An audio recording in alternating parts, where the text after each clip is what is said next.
the very best.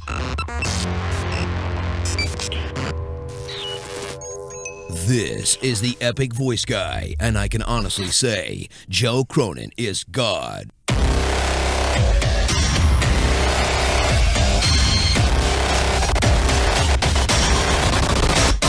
forget to like, comment, and body slam that subscribe button.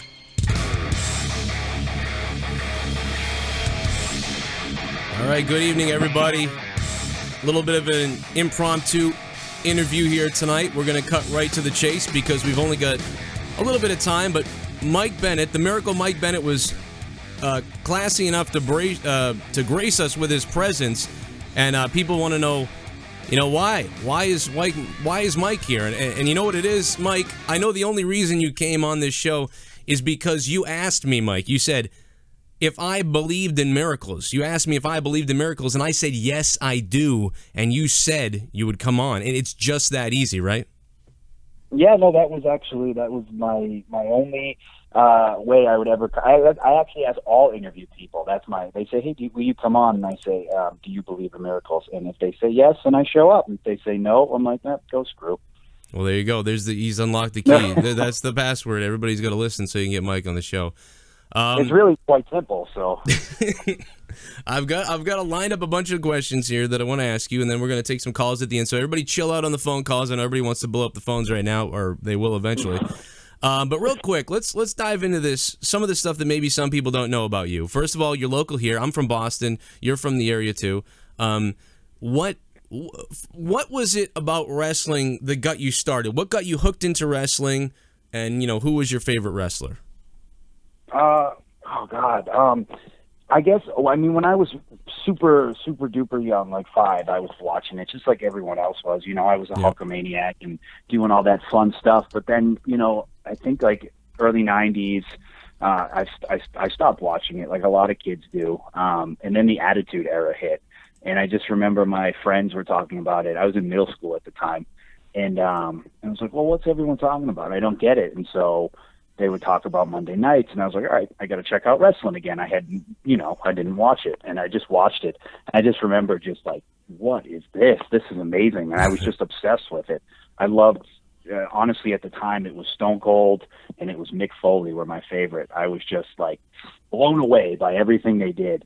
I think Stone Cold, just because he was a badass, and in my head, I was like, that's who I want to be. And then Mick Foley was just this lovable, nice guy, and I was like, well, that's kind of who I am as a real person. So I think I connected with the both of them. And I just, being from Boston like you are, I actually ended up going to a show. I convinced my dad to take me to a Monday Night Raw tape. It was actually Tuesday night. This is when they filmed those the taped Raws on Tuesday night. Like 1997? I saw Mick Foley win the world title. Oh God, in Worcester? Well, in Worcester, yeah, he took me to the Worcester Central. Yeah, I remember that. And and ever since that moment, like, I remember the pop of the crowd when Austin came out, and then the pop of the crowd when Foley won, and I was hooked from that point on. And I believe it was the ride home. I told my dad, I was like, yeah, I'm going to be a wrestler. He was like, yeah, sure, okay, no problem. Just brushing off this 14-year-old kid, like, oh yeah, okay, no problem, and I'm going to be an astronaut. And that's really where it all started. It just kind of manifested into that. And then, believe it or not, about a year later is when I started wrestling. And how old were you then? You were 14 or 15? I was 15 and a half, almost 16 when I started. Did you get in a ring? Because I was wrestling in a backyard at that time, but I wasn't wrestling in a ring at that time. No, I did research. I started looking on, thank God for the internet. I mean, right. The internet wasn't completely what it is now, but it also wasn't the Stone Age, so I could do, Yahoo searches and stuff like that, but it was still pretty difficult to find stuff, and I kept at it, and most schools that I looked at was like, you got to be 18 years old, and I was like, oh, well, I'm not even 16, what am I going to do? And then finally I found a school. It was actually old top rope. It was Yankee Pro Wrestling, and they had a school. Oh, yeah. At the time, there were two companies under the Top Rope banner. There was Yankee Pro Wrestling, and there was South Coast Championship Wrestling.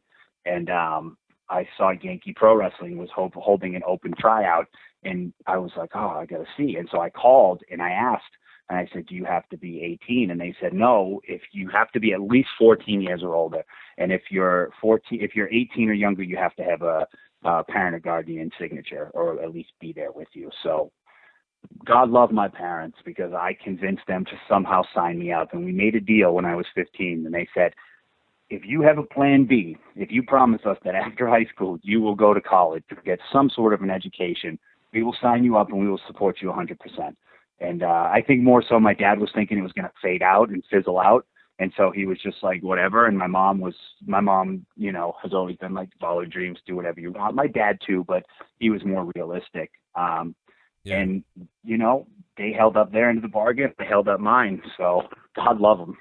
No, that's awesome. That's a great story, and it's cool that you did that. And it's a lot of people said I'm going to be one of those people, and they never did anything like it. So for you to go through that, be that serious, and complete it, and also at that age, like even myself, I was looking for places, and I just went, oh, whatever, I'll do this in the backyard. So you went the right route to wrestling at an early age.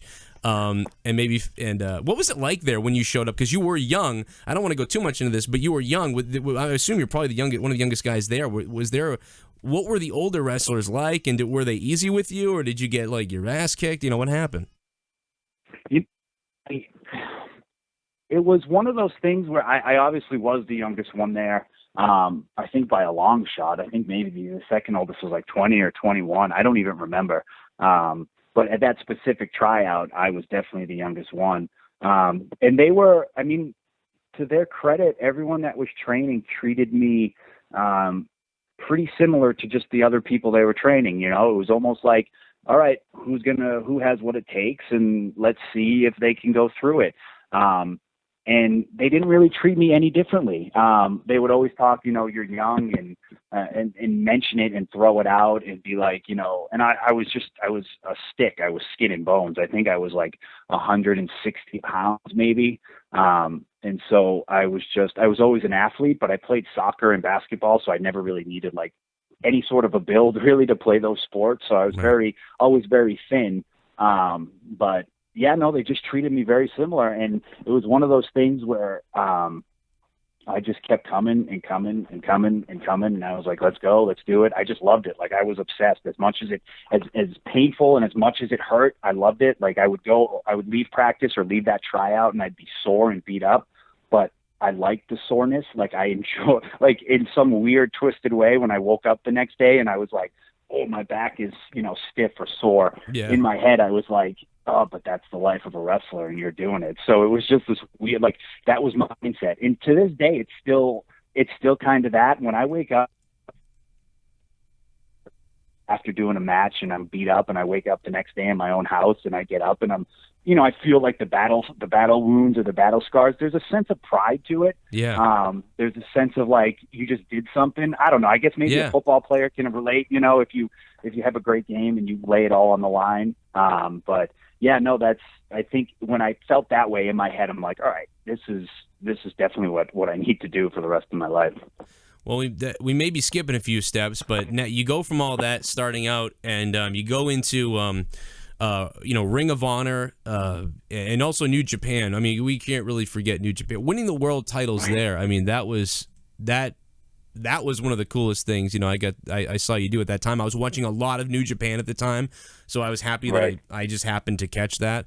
And the whole run there with New Japan and Ring of Honor. And everybody wants to talk about the Kingdom. That's what everybody wants to talk about. It's what everybody wanted to talk about then, man. Everybody, the two things that I'll tell you what, the two things I heard about more besides WWE and NXT and that stuff, and maybe some TNA stuff, the two things that I heard about the most were the Bullet Club and the Kingdom.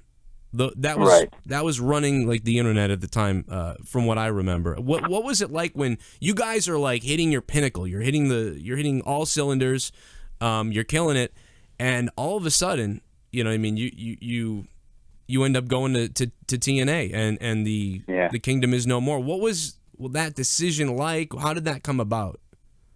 You know, that, and I mean this 100% honestly, it was one of the most difficult things I've ever had to do in my life.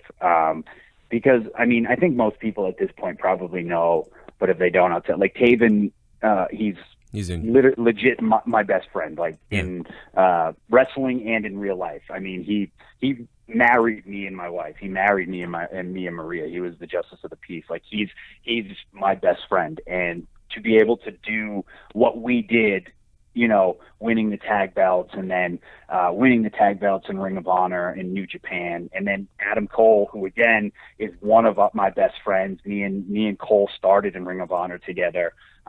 We got each other jobs in Ring of Honor together. We did WWE tryouts together. Like, I don't think people understand the history probably me and Adam have, which always surprises people. But the four of us are all super close in real life. It wasn't just like, oh, let's just throw four people together and see what happens.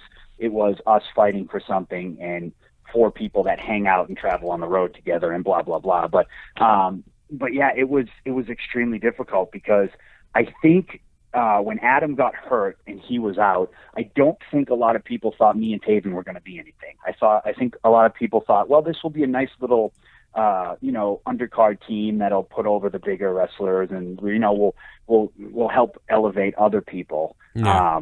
But then when New Japan kept wanting to bring us over, and then kept wanting to bring us over, and then we kept going over into that. I mean, originally, he'll never admit it, but I honestly think a big reason we stayed over there consistently until we proved ourselves. I think Carl Anderson was a big reason for that, because he's always been such a big fan of mine and a good friend of mine in Maria. And so, and then once we won the titles, I think everyone was like, oh, wow, they have something here. And I think people started to look at us differently.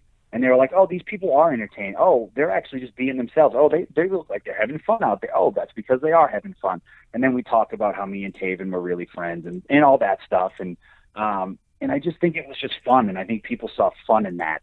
And then it got to the point where, me and Taven had won the New Japan belt and we'd won the ROH tag belt. And me and Taven have always been singles wrestlers. And we were just kind of like, well, where do we go from here? What's next? What's the next step? And currently we were the ROH tag champs, and we knew that we were dropping the titles to War Machine at Final Battle. Right. And we were in Japan at the time, and my contract was coming to an end, as was Maria's.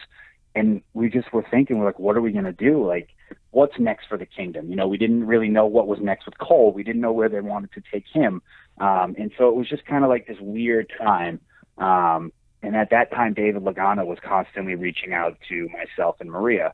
And he was reaching out to us in Japan, which is very difficult to do because you got to find Wi-Fi and you got to get a hold of us at the right time. And he was constantly reaching out and saying, we want you guys, we want you guys, we want you guys. And we were like, okay, we do, but we love what we're doing. What are we going to do? We'd reach out to Ring of Honor, and we kind of just had, contract negotiations, I guess, like any pro athlete would. And when it boiled down to it, TNA just really wanted me and Maria. Right. And at that time, I've always been a singles guy. I said to them, I'm like, look, I've done the tag team thing. If I come over there, I want to be the guy. I want to be the main guy, because I don't think Ring of Honor ever viewed me as that.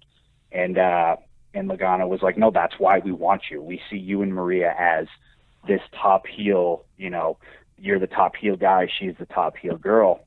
And, what it just came down to was who wanted us more and who was willing to put it out, to give us more. And it was extremely difficult to leave Ring of Honor because those guys are my family, right. And Ring of Honor will always be my favorite place and my home and wherever.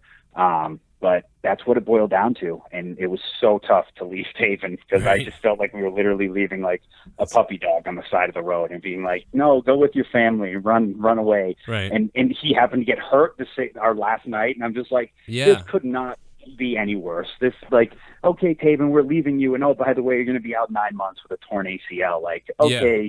Bye, buddy. And it was so hard. Well, a lot of people thought that he had been hurt or something, and that's why, or you had left because you figured, oh, well, if I was going to go there, I might as well go now because he's going to be out 9 months, and that's what led to right. it. But that's not really what happened. It already kind of had happened anyway. Yeah, no, we had already decided the last 2 days were those Philly teams. We had with the Final Battle pay-per-view, and then we had the TV tapings the next day, and we had already made up our mind, and it was very difficult to make that decision. But Taven was actually the one who gave us his blessing. We No. told him, what TNA wanted to do with us, what they were offering us, and he goes, "No, as your friend, I'm telling you to go." He said, "Because this business will chew you up, spit you out, and you have to make the most of it while you can." And he goes, "You need to go." And that made it a hell of a lot easier. But we were just like, all right, we'll just go kill it these last 2 nights. And then we go out there and wrestle War Machine, and we had like probably 12 minutes we had for the match. And in the first 3 minutes, Taven just blows out his ACL jumping off the ring apron. That's and crazy. I was like, well, we got to go now. So I told Ray Rowe, Taven kept trying to do stuff until finally I told him, and he goes, yeah. I grabbed Rowe. I was like, all right, let's go. We got to go home. And he goes, all right. Yeah, man. It sucked, but that's what it had to be. And I get why people probably thought that, because it was all accidental. But no, he hurt himself that night. That's unbelievable. That sucked. He was so mad. We got to the back, and he's like, well, that's not how I pictured our last match going together. And I was like, well, I just want you to be okay. No, we'll do this again down the line sometime. When you guys hook up again, though, and then later on in years, I mean, that will be quite a story that you get. What I mean, you'll never forget that story. Like, remember when we were breaking up? Yeah, yeah. I mean, absolutely. And I know, just because of, like I've said before, just because of how close me, Maria, Taven, and Cole all are, there'll be a time when the four of us all come together in whichever company knows. But I'm almost 100% certain of that. So then and one thing I want to tell you too, this is very interesting, and I want to talk about a little bit about going into TNA here and some of the differences. And you really made you talk about Impact Wrestling. You made an impact the night you showed up, and I didn't see it until a few nights after. And because everything I see is a lot of times delayed from because there's so many things I end up watching. But it's funny when I see you at Top Rope Promotions, when you show up every once in a while, everyone starts the "Where's Maria" chant. And I'll never forget, whenever I see Maria, whether it was at FanFest last year or wherever, people say, "Where's Mike?" So, like, no wonder that TNA came for both of you and wanted that package the way it is. Because, whenever one of you guys shows up, it's so funny. It's not like somebody's, what's the term, the Genetti or whatever they call it. It's just they're looking for both of you to be together, and that's what people really enjoy. It's kind of funny. But that being I honestly think we've branded ourselves that way, and I think it didn't start out that way, but it's definitely what we do now, and that's how we view ourselves. Yeah, no, I definitely agree, because the two of you obviously have made careers as singles, by yourselves without, you didn't need each other that way, but coming together, it's just a synergy I see, and that I hear. But going into TNA, big impact the first night you're there. The first thing I thought when you showed up in TNA was, and I'm sure actually a lot of people thought this, because this is what happened, and this is what the internet talked about as well, was, man, you got to get him and EC3 in some kind of situation here. We got to get EC3 and Mike Bennett, and we're coming up on Slammiversary, which I'm always very excited for.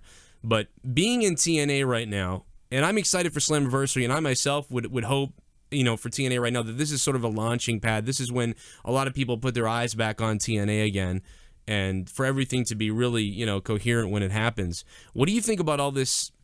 The people that watch TNA and haven't gone away, they know what's going on in TNA. They understand what's happening.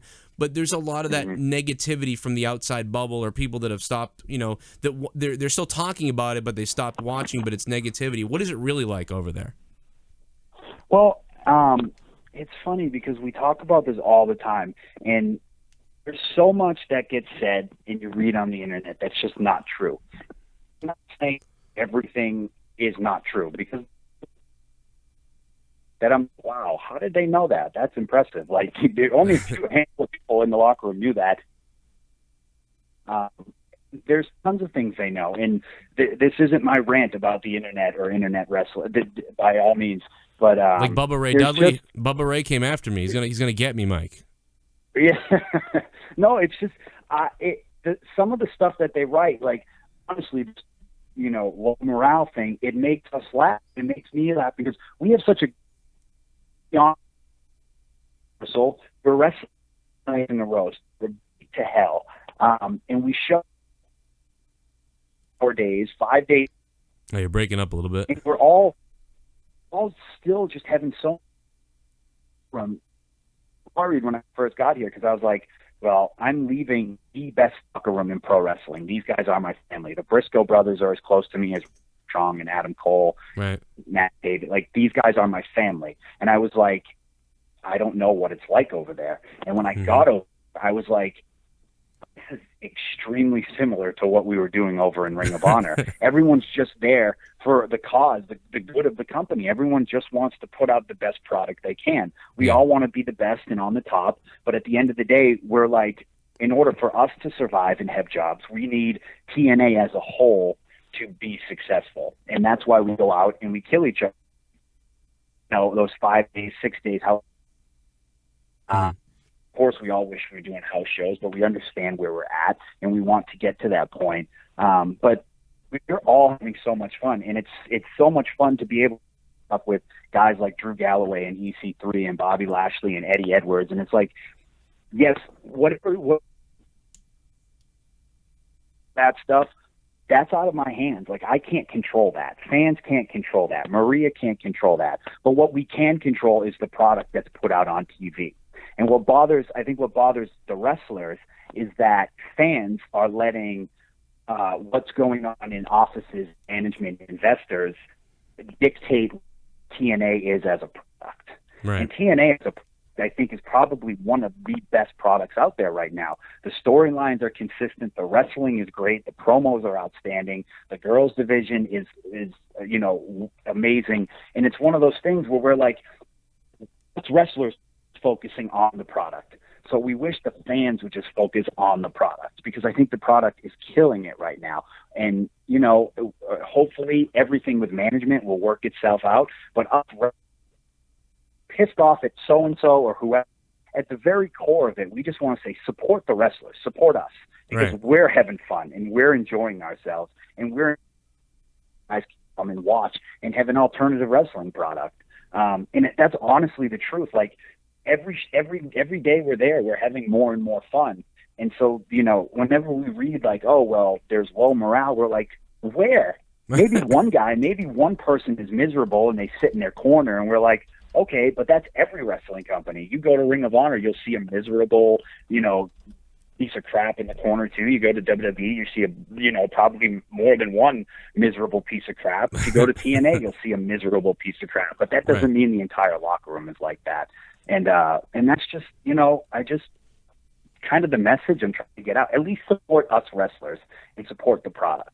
Yeah, man, and that's definitely, again, I kind of talked to you off the air too. Is that's what my goal is too. And like we said, maybe there's some confusion there. We don't know, but I've had confusion as well, because I've said like, I don't know what to say. Well, who to get on. I have people that will ask me to get people on the show.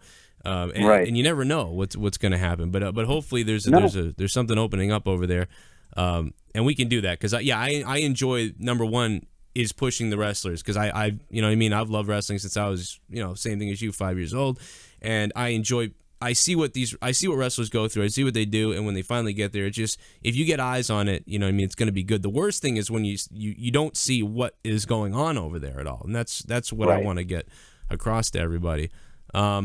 Moving on here, and then we're going to take phone calls, guys. 339-226-6610, and Mike's going to get out of here, so we got a few minutes here to take phone calls. Real quick, here's something I want to throw out to you. What's it been like with Billy Corgan backstage? Billy Corgan has got something to do with TNA. I saw his interview with Vince Russo. That was phenomenal. I used to watch Billy on the InfoWars, listen to his music when I was little, and here he is in TNA. He's a wrestling fan, and he's got something to do with the company. Yeah, no, Billy's he's one of my favorite people there. The lead singer of the Smashing Pumpkins, and he's amazing a musician. But he's probably one of the most intelligent, smartest, imaginative guys that writes for us. We have David Lagana, who's unbelievable. Yeah. Just fun to talk to, because he gives me ideas that I wouldn't think of. And he's been so great with me and Maria, and I didn't know him until I came to TNA, and it's just been fun to deal with him. And he's such a wrestling fan, and he's so supportive of everything we do. And when we were in Boston, a couple of months ago, he invited us to his concert, And that was the coolest thing I've ever done. Like, we were just, he brought us out on stage before his encore, and like, he's just been really cool just to sit in his, just to sit with him before the concert started. It's like, oh yeah, just hanging with Billy before he goes, and then he brings us on stage, and then we hang out with her. Like, this is really cool, That is really cool. Really cool. And like, Maria was such a huge fan of his growing up, and she's like, I listened to him in high school and this and that, and so it's just been really neat. Like, it's just one of those things that you sit there and you're like, wow, all right, I got a pretty cool life. Yeah, that is awesome. That is an awesome story. And I knew if I said Billy Corgan's name, I was going to get something like that.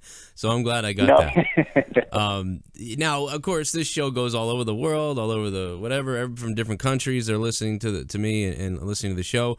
But I do want to cut local for a second because, man, I loved the match that you had last year at Summer Showdown in Fall River, top rope with Biff Busick and Teddy. That was. I love that match. How about the you remember that, the build up, the crowd was crazy. You guys are throwing the shirts. It was just a great night.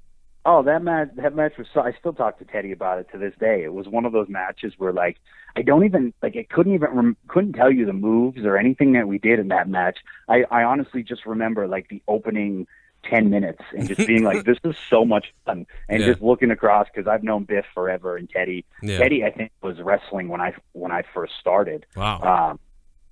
Those things where like I'm in there with Taven and I'm like, this is just fun being in the place where I wrestled on my way up, and it's always so much fun to come back to. But like, that crowd I've been wrestling there for in the PAL hall for like 15 years now, and that's one of the loudest I've ever heard them. And I was like, this is unbelievable. Yeah, it was so much fun. That was my first night calling a match for Top Rope, and I was like, this is great. Like, it couldn't have been any better. It was so good. Oh, it's so much fun. It was just like, and then Taven just dancing with the ref. I was like, this is dude. When he did the invisible skin flute or snake flute or whatever the hell, and then he got stomped on the outside. I don't know if have you seen the whole match? No, I haven't watched the whole thing. I've watched the beginning of it. I do have it on YouTube. I got to watch it. I've seen the beginning. But no, Taven likes to bring out his fake saxophone and turn into sex Taven. I put it up on Vimeo, and we did pretty well with the sales on Vimeo. But the one comment that I kept getting was that snake, that comment about him playing it, and then when he stomps on the invisible instrument. You can hear me on the commentary, and I go, "Oh my God!" like, or something, and it's just it's just like you actually saw something take place, like even though he stomped on nothing. Bro, it cracks me up every time because I'm like he just stepped on a little kid or something. Like, it's, I don't know. We actually we tried starting a match in Beyond Wrestling where he tried attacking someone from behind with his imaginary. Him because oh man, the phone cut out. That was the fun of me and Taven, like, just absolute ridiculousness. Well, and you guys, the thing is, you guys could come in, you could totally take it serious, like, we're the kingdom and we're here to mean business, and here comes a great wrestling match. But it was totally the other way. It was quite a circus act. And really, the match ended up being sort of secondary. It was more about this is something special and something different in the crowd. And then, right, so there's both sides of those things. Both are great. You get a great wrestling match, and people, like, that was the match of the night. But you guys were able to have, again, I think one of the matches of the night, if not the match of the night, in a different way, in an entertainment factor way. And it was just, it was cool, man. And hopefully we'll see that again someday. Everyone's parted those ways. So Biff's is down in NXT. You're over in TNA. Teddy actually just won a bunch of titles the other night. Teddy's doing great right now. He's on fire, man. He's next, I think. But yeah, definitely. Moving on to wrap this up, guys. I'm gonna open up the phone line so you guys can call real quick. We got a few calls we could take. 339-226-6610. You are going to speak with the Miracle Mike Bennett. So, I mean, get yourself prepared, because what this man could tell you could change your life. Okay. And we're going to take the first phone call. Here it is. And it is, what is it? 832. Oh, no, we lost him. I hope we're not having the problem I had the other night. Yeah, Yeah, we had an issue the other night where I couldn't get calls to come through. Of course, leave it to the end of the show when that would happen. I don't know why. It was, dude, Skype updates, and then it just screws everything up. Yeah, I hate all those apps update, and then they're worse than they were before. Yeah. And then I restart the computer, and then it works again. Guys, try to call back again. If you want to Skype, you know the Skype address, too, if you want to Skype in. But 339-226-6610, all those poor people that called earlier. No, it's not going to work. I'll tell you what, Mike. I'm gonna hang up on you and call you right back, okay? Okay, and we'll do about 5 or 10 minutes, and we'll get out of here. Sounds good, man. All right, cool. All right, a little impromptu adjustment to be made here because Skype is grabbage. Skype is grabbage right now. So let me quit Skype and restart it. I don't know why Skype is doing this, man, but this has been going on every night. It's almost like when it runs for too long, it begins to not be able to take phone calls. I mean, what do? You know, I gotta hang up on my guest. Gotta do something different than Skype apparently because it's not working anymore. I mean, we have the Miracle on the phone right now. Okay, we have to interrupt him by hanging up on him. That's ridiculous. This poor guy, the Miracle. He could cure everybody. Let me just reset it here. You know what's funny is I saw this on a show. I was listening to this late night talk show, and this guy had Skype. And it was like the same thing. His Skype was down. He was trying to call this guy, and I was like, man, what kind of unprofessional guy? Like, what a weird show. I mean, I like the show, but man, this guy is just unprofessional.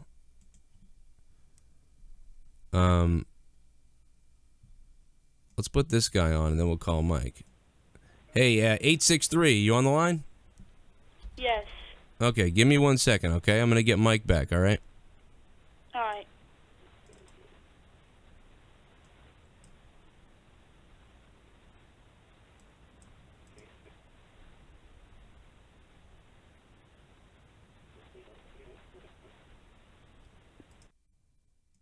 Holy mother. All right, give a call back. I hung up on him. 339-226-6610. We got about 5 minutes. I'll take calls as quickly as possible if we can get it to work. So, hello? Hey, Mike. All right, there we go. Sorry about that. You can hear me now? Hello? Shit. Oh, we're having problems.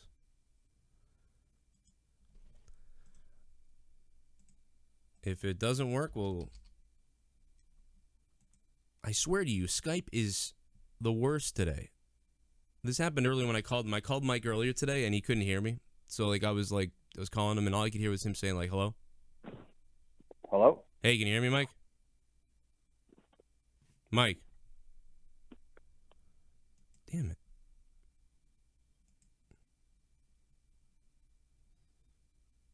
Well, I guess I don't think we're going to be able to take Mike's call because there is something wrong.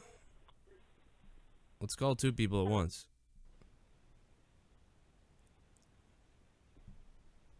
Hello? Hey, 863, hang on 1 second. I'm trying to do a group call here.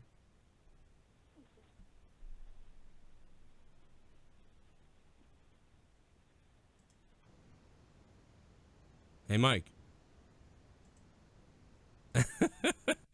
This is the way to end the show, bro. Oh my god, dude. I do have a couple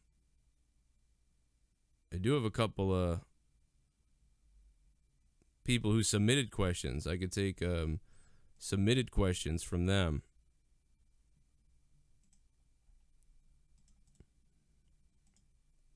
Let me try one more time. One more time for Mike. If this doesn't work, I'll call him on my cell phone. And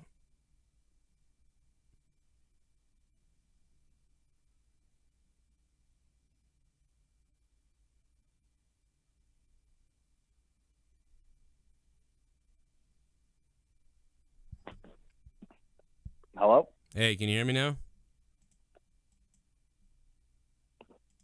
Hey, Mike, you hear me? Shit, no, dude, it's me doing it. It's totally me. All right, well, I'm gonna call him on my cell phone, guys, so we can get and you guys can ask questions in the chat, and I'm gonna I'll read them to him.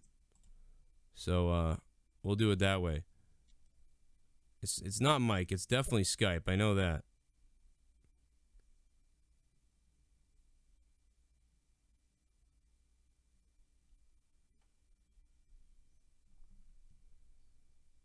All right, here we go. I'm going to call on my cell phone.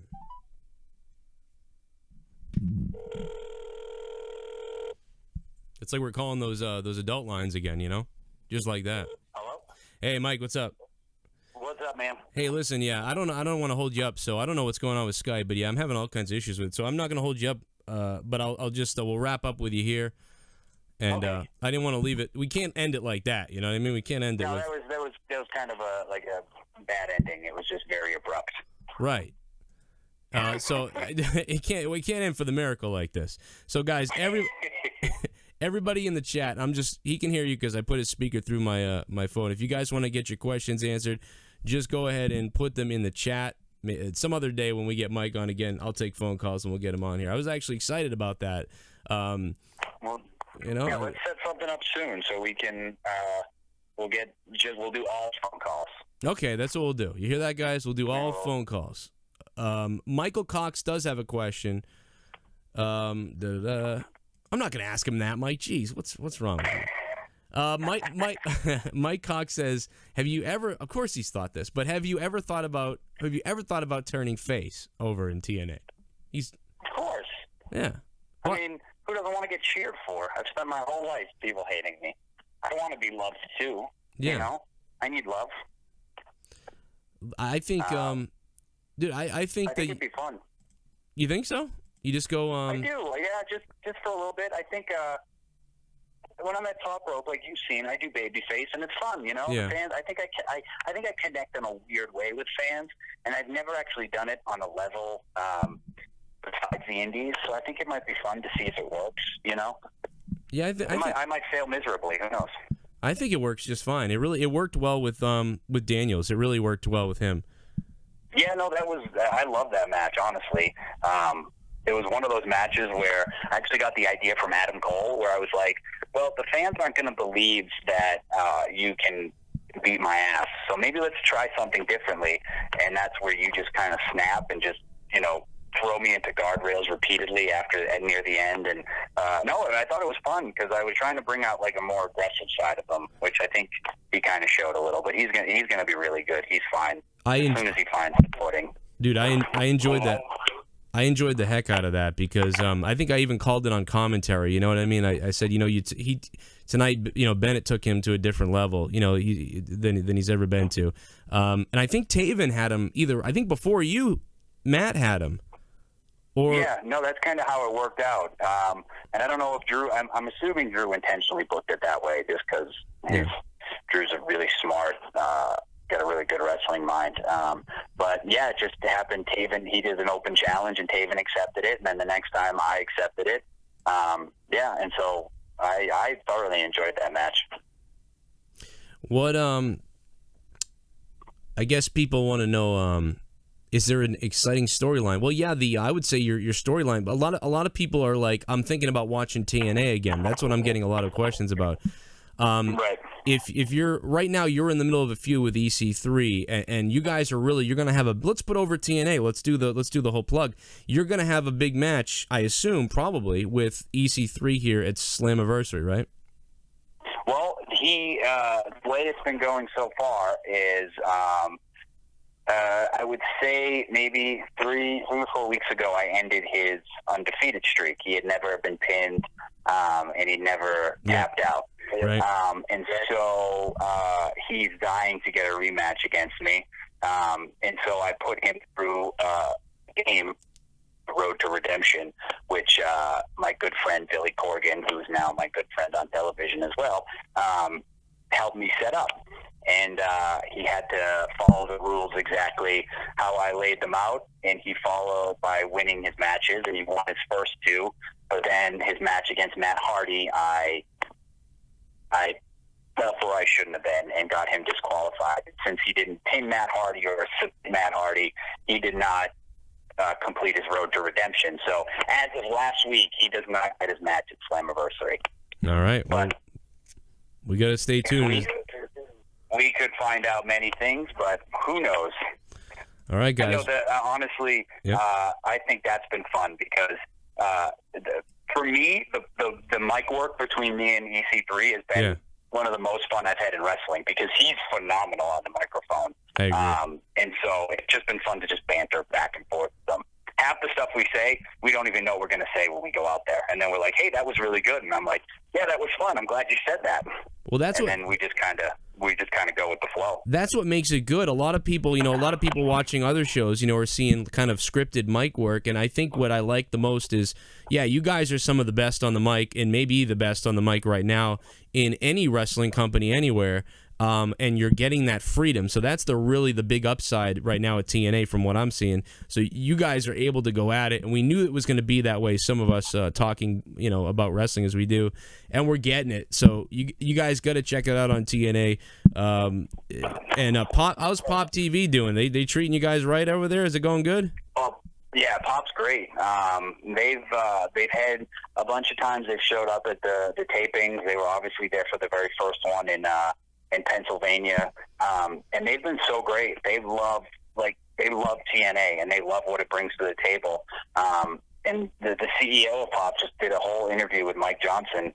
Love it. I mean, what's not?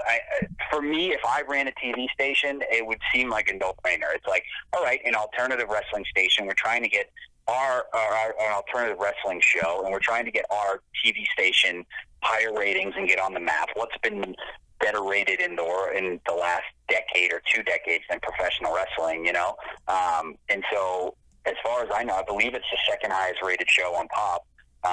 So for me, it's like kind of now become their part of their identity of the channel. It's like Pop TV, Impact Wrestling. So no, I've loved it. It's been fun, and I enjoy it when they tweet me because then I can just tweet back and forth from Pop TV about stupid miracle stuff.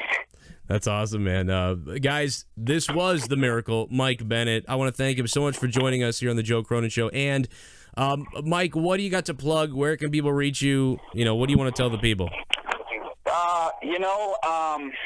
Just follow me on Twitter at Real. I think it's at Real Mike Bennett. I never know. I have Instagram. At Real Mike Bennett is my Twitter. Follow me there, and then Instagram at the Real Mike Bennett. Follow Maria's Instagram at Maria because she's been putting out just random videos of the two of us because we thought it would be fun to just start filming literally the most stupidest stuff. And it's stupid stuff where she's like, I'm going to film this, and we do it the first take, and then I'm like, you have to send that out now, and then she sends it out. So, and apparently people find it funny, and it's just been fun. Do that. Follow us Tuesday nights, 9 o'clock, Impact Wrestling. Watch Slammiversary June 12th. It's going to be fun. Just support TNA. Support wrestling. Support every kind of wrestling. Screw, I wish we would just get out of the political BS of management and all that crap and just enjoy wrestling as an entertainment product like we used to. Just watch wrestling. Support the guys. We're having fun. You should too. I love it. Miracle Mike Bennett, guys. Thanks for joining us. And guys, we'll see you. Thank you, man. Oh, thank you, man. You've big time for coming on. No, I had a blast. We'll have to do the all phone call show as soon as we get that up and running. All right, we're going to do the next time Mike Bennett's on the show, it will be the all phone call show for you guys. And we'll see you then.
All right, guys, listen.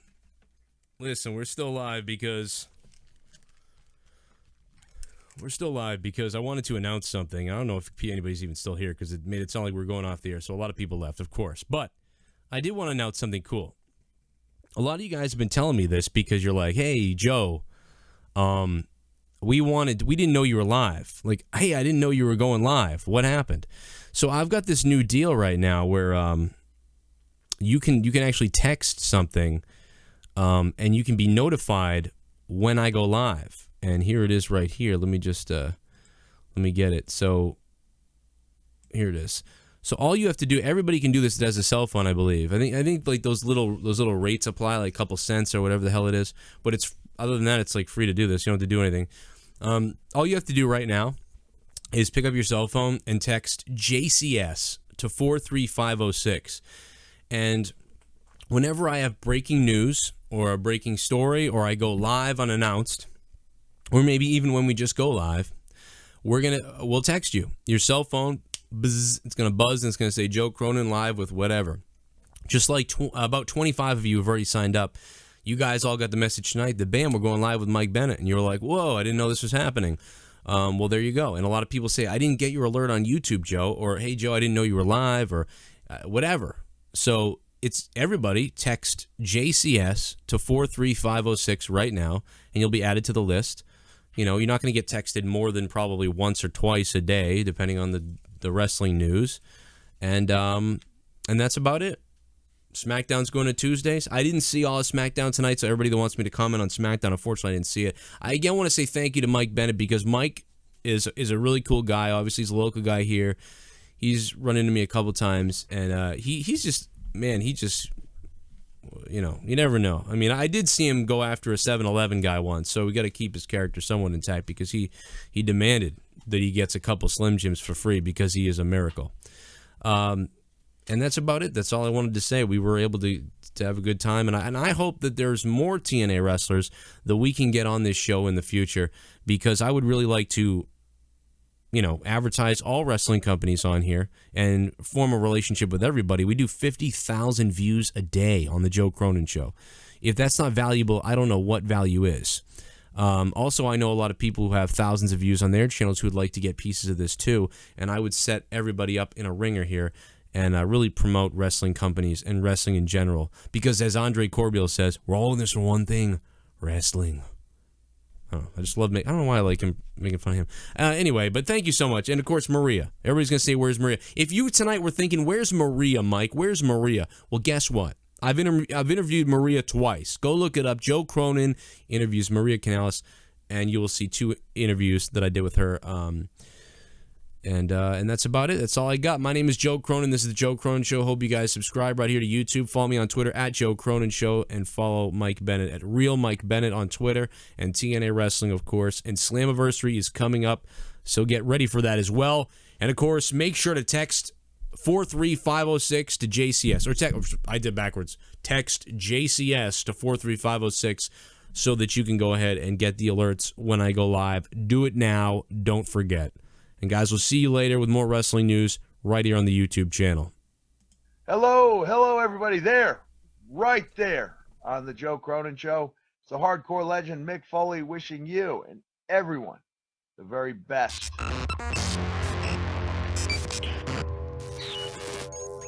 This is the Epic Voice Guy, and I can honestly say, Joe Cronin is God.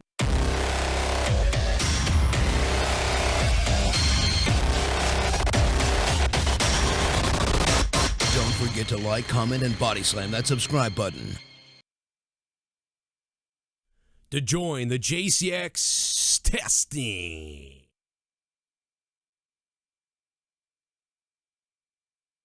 text JCS to 43506 and get alerted whenever Joe Cronin goes live. To join again, text JCS to 43506 and then watch Mick Foley's head disappear. Plow!